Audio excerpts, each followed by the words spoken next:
ताजनगरी आगरा से बड़ी खबर।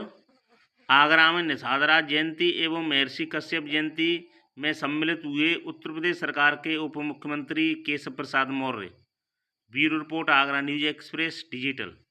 यात्रा समारोह के समर्थन में आयोजित इस विशाल जनसभा में, बहुत विशाल जनसभा, मैं सबका हृदय से वंदन और अभिनंदन करता हूं। मंच पर भारत सरकार में माननीय मंत्री, आप सबके लोकप्रिय सांसद आदरणीय प्रोफेसर एसपी सिंह बघेल जी, जिनका उद्बोधन आपको मिल चुका है, मुझे पता है। हमारे साथ फतेहपुर सीकरी के लोकप्रिय सांसद माननीय राजकुमार चाहर जी, राज्यसभा में जो निषाद समाज का प्रतिनिधित्व करते हैं, ऐसे भारतीय जनता पार्टी के वरिष्ठ नेता आदरणीय बाबूराम निषाद जी, इस क्षेत्र के लोकप्रिय विधायक, जिनकी अगुवाई में आज मुझे यहाँ कार्यक्रम में शामिल होने के लिए आमंत्रित किया गया था, ऐसे हमारे श्री धर्मपाल सिंह जी, हमारे विधान परिषद में सदस्य और प्रदेश भाजपा के मंत्री श्री विजय शिवहरे जी, संगठन के जिम्मेदार सिपाही और उत्तरी विधानसभा के सम्मानित विधायक श्री पुरुषोत्तम खंडेलवाल जी, पूर्व मंत्री माननीय श्री राम सकल गुर्जर जी, पूर्व ये सम्मानित विधायक मुकेश शर्मा जी भी हैं क्या?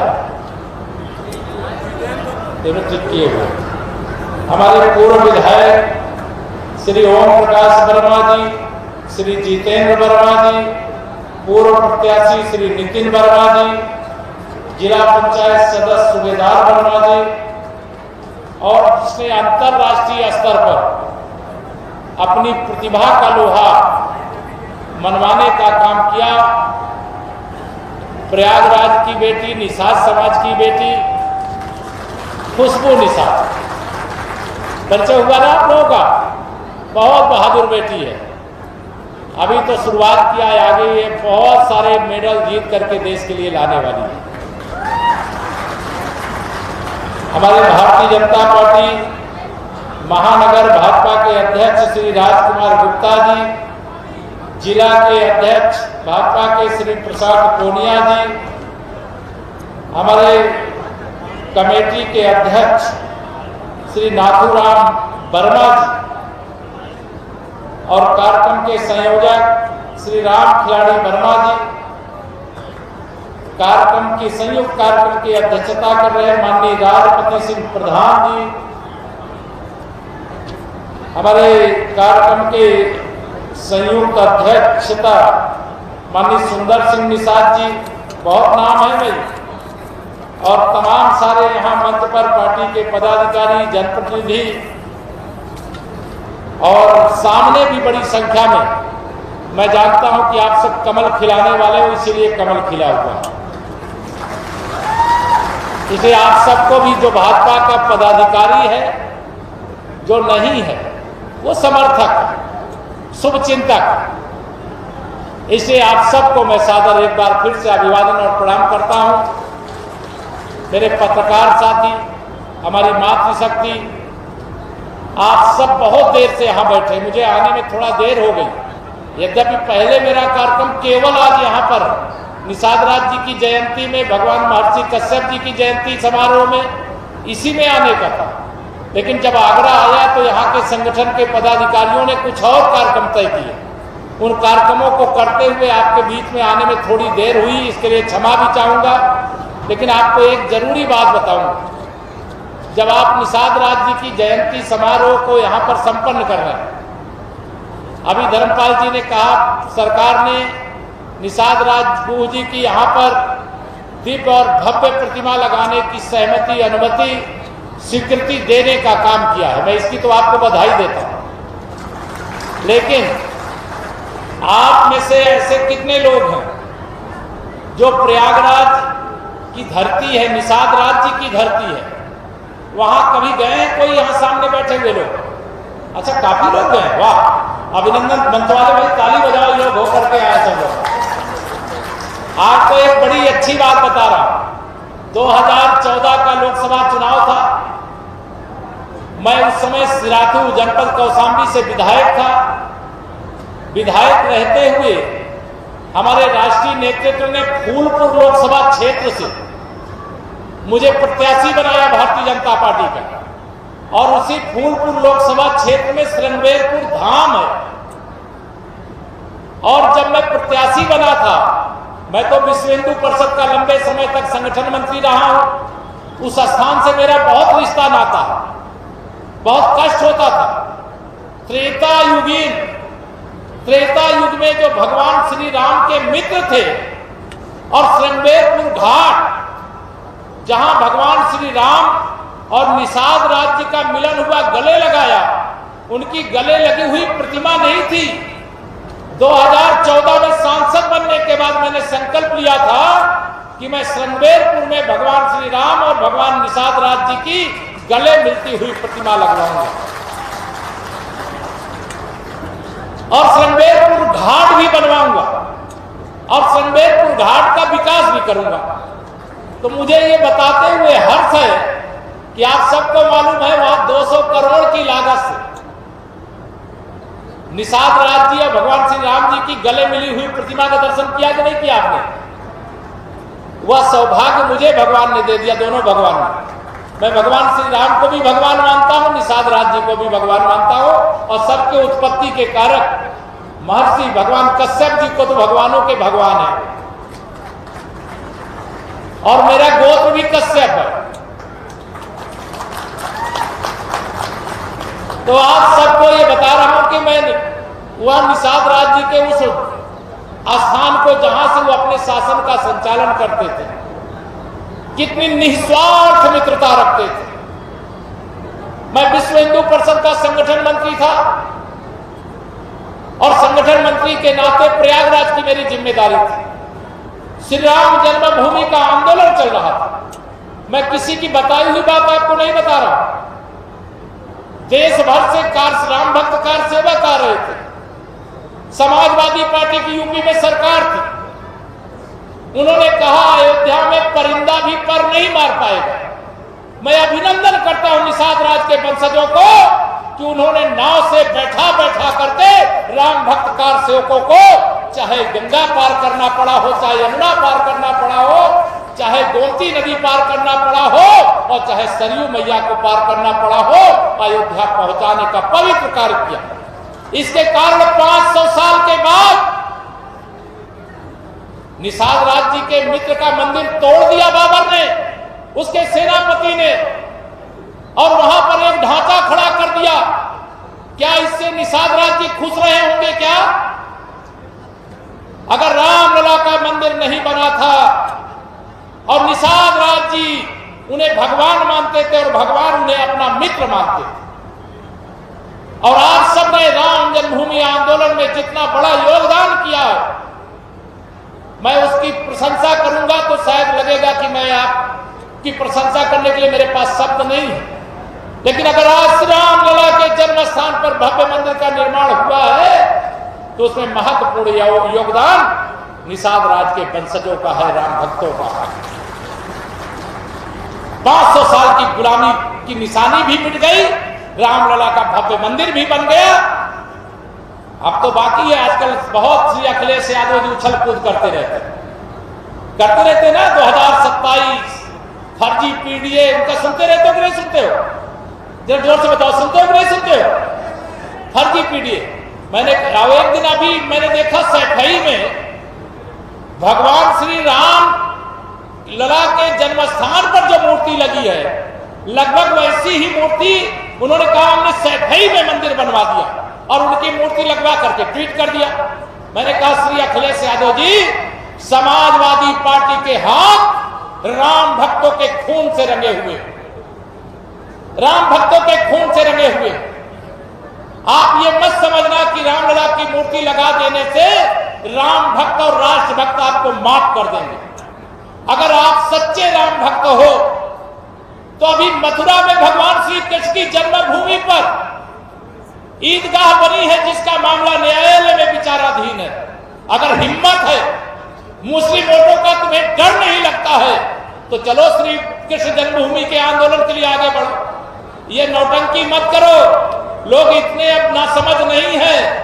2012 से 2017 तक यूपी के अंदर आपकी सरकार की गुंडागर्दी देखी है, अत्याचार देखा है। गरीबों का जितना शोषण समाजवादी पार्टी की सरकार में हुआ था, ऐसा शोषण कभी नहीं हुआ। मैं आप सब लोगों से कहना चाहता हूं, आज जयंती के अवसर पर हमें तो गर्व है। हम जितने भी तीर्थ स्थल हैं, हमें पूरा विश्वास है, हम मथुरा में भी भगवान श्री कृष्ण की जन्मभूमि पर अयोध्या की तरह भव्य मंदिर यही पीढ़ी देखेगी। आप ध्यान रखना। न्यायालय के निर्णय से ही रामलला का भव्य मंदिर बना। बाबा विश्वनाथ का धाम है काशी में, वहां पर भी मंदिर को तोड़ करके मस्जिद खड़ा करके रखा हुआ।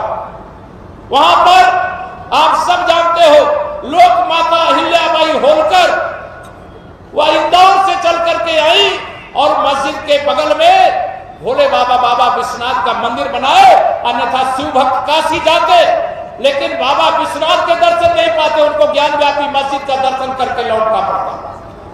लेकिन वहां का भी मुकदमा न्यायालय में है। हमें न्यायपालिका पर भरोसा है और हमारी लड़ाई सच की लड़ाई है। और श्री अखिलेश यादव, अगर आप पे हिम्मत है तो अभी मथुरा और काशी का काम बाकी है। रामलला की मूर्ति लगा करके गुमराह करने का काम मत करो। और 2027 तो छोड़िए, अभी 2047 तक सैफई वालों, तुम्हारे हाथ, मैंने कहा, राम भक्तों के खून से रंगे हुए।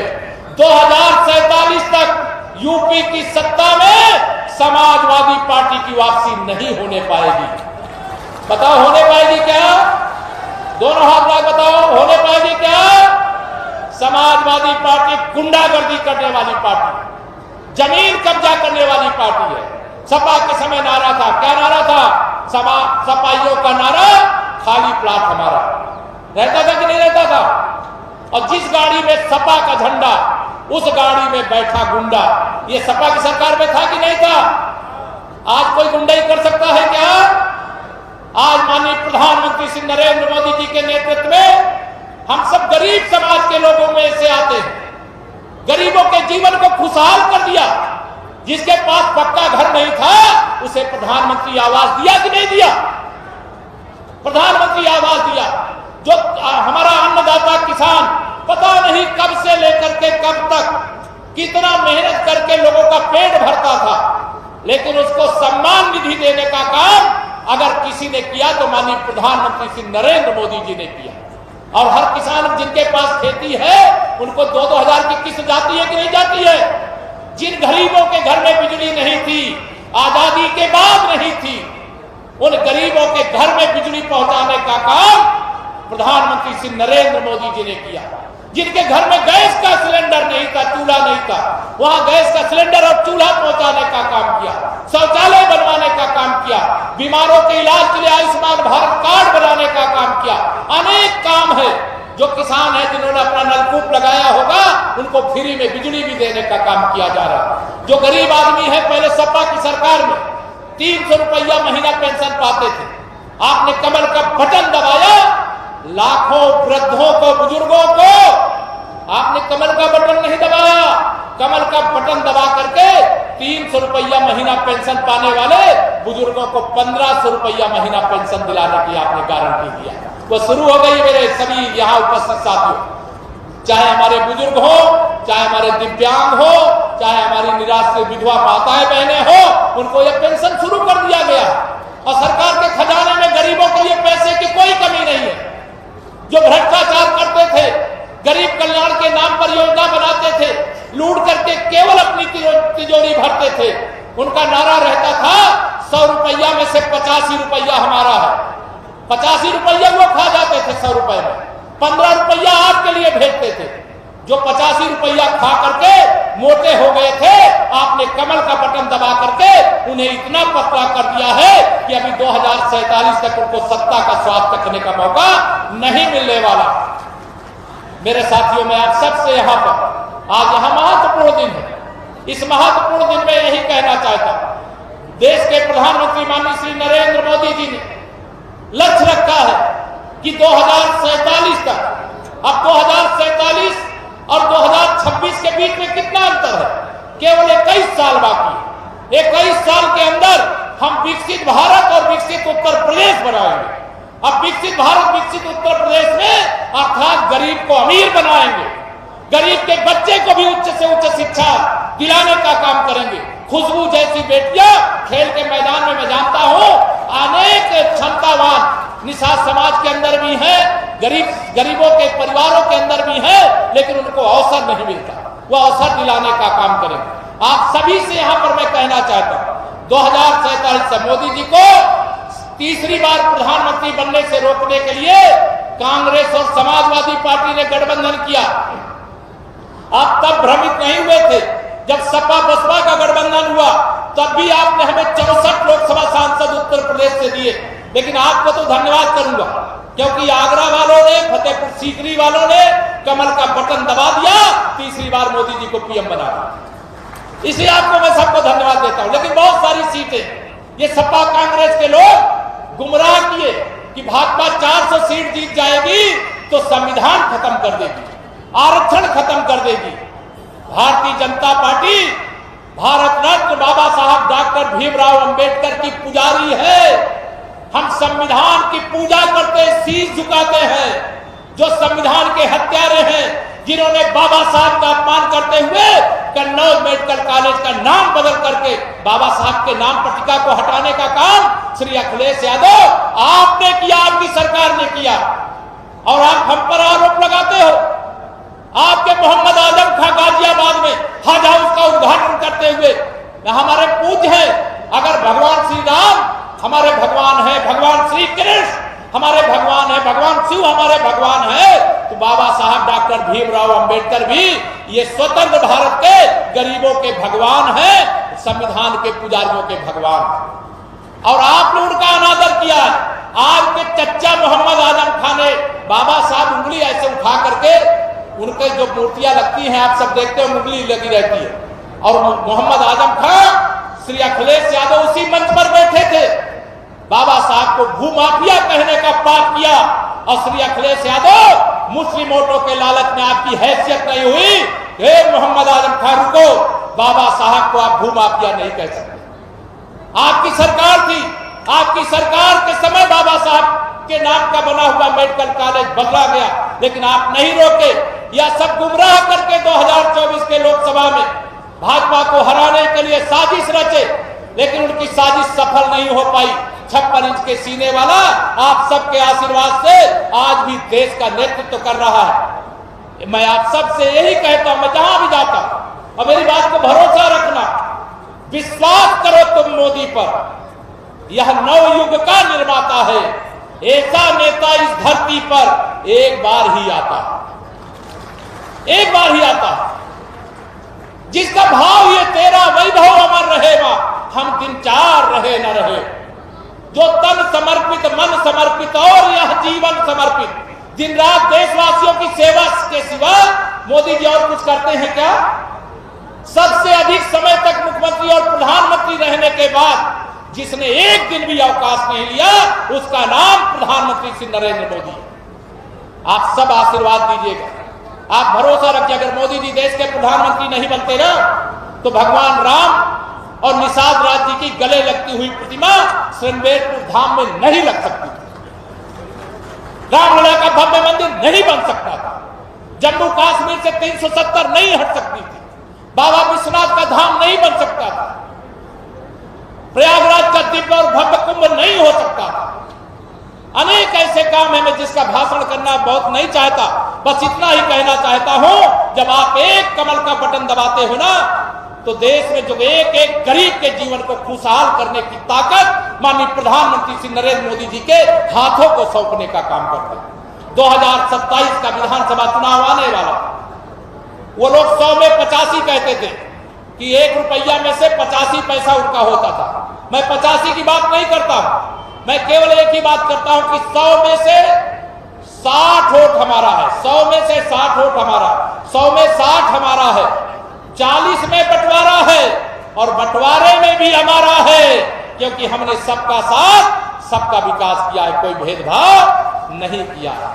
लोकसभा चुनाव के बाद आपने देखा हरियाणा में कमल खिला, महाराष्ट्र में कमल खिला, दिल्ली प्रदेश में कमल खिला, बिहार में कमल खिला, अब पश्चिम बंगाल में कमल खिलने जा रहा है।